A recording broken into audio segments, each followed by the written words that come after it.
c'est l'action humaine qui change les rapports de force dans l'histoire. Il n'y a rien d'autre.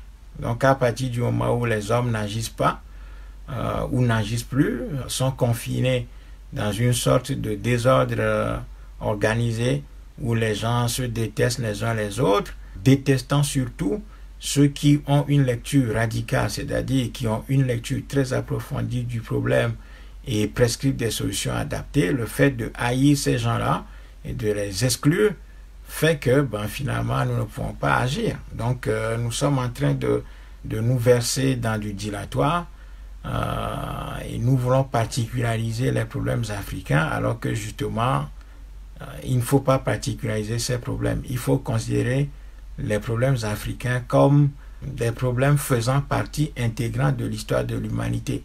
Voilà.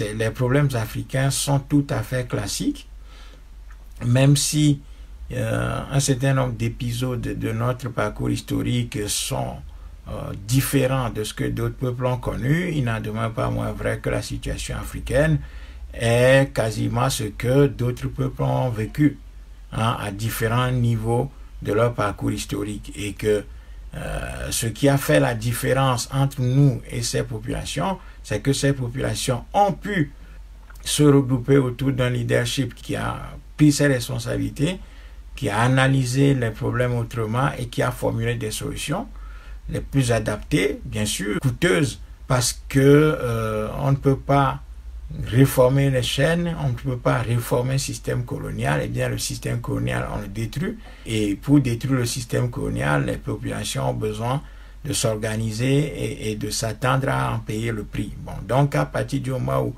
les Africains, nous particularisons nos problèmes, nous essayons de rendre la situation africaine extraordinaire, de rendre la situation africaine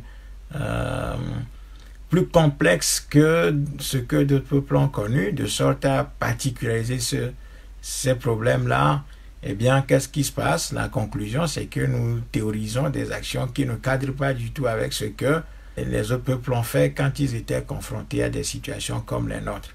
Donc, il faut considérer que seule l'action humaine change les données dans l'histoire et de l'histoire. Et donc, si nous continuons à refuser d'agir de manière organisée autour d'un leadership véritablement patriote, visionnaire et capable de faire preuve de courage, et lequel courage se fonde sur une lecture approfondie de nos situations, eh bien, nous resterons où nous sommes et les problèmes vont s'aggraver. Il n'y a même pas de discussion possible sur ce point-là. Donc, c'est à nous de voir. Si nous choisissons de rester dans l'état de servitude, bon, ça c'est notre problème. Mais je dis encore une fois que les problèmes africains n'ont pas besoin d'être particularisés, de sorte à leur théoriser des solutions qui sont complètement en déphasage avec les données de nos problèmes.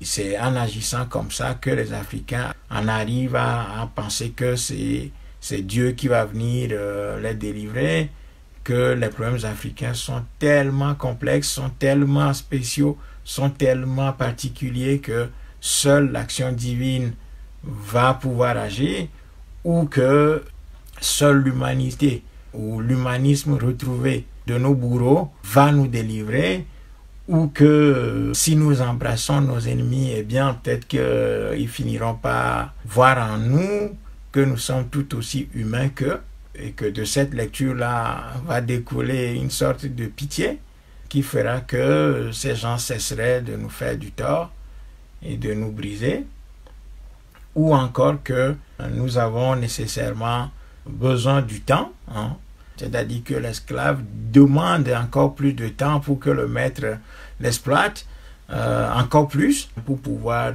décider. Oui. Donc c'est la première fois dans l'histoire de l'humanité qu'on voit des esclaves réclamer du temps pour pouvoir décider de leur affranchissement ou pas. Parce que définitivement, on n'a jamais vu ça dans l'histoire de l'humanité.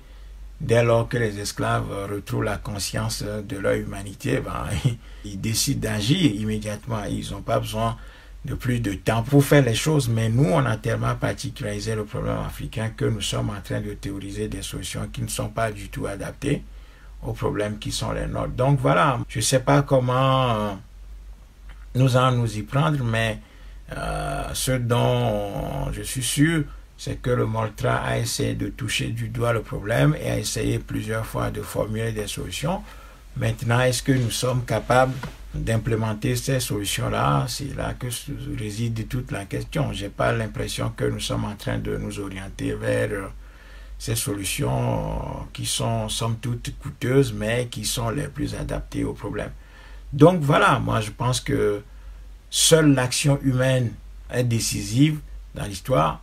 Bon, maintenant, est-ce que les Noirs veulent agir efficacement, c'est-à-dire agir de manière organisée à la hauteur des problèmes qui sont les leurs? Ça, j'en doute énormément. Et je crois que c'est pas demain que ça va être fait, quoi. Donc voilà, tous les indicateurs sont là pour montrer que pour le moment, nous avons refusé de placer la barre des actions à la hauteur de la complexité des problèmes que nous avons, à la hauteur de la gravité des problèmes que nous avons, ce qui fait que nous sommes en train de chercher des solutions faciles, des solutions moins coûteuses qui en réalité nous entraînent vers l'aggravation de nos problèmes. Voilà. Parce qu'à vouloir chercher des solutions faciles et des solutions moins coûteuses, eh bien, on approfondit nos plaies, on les aggrave et la saignée s'accélère.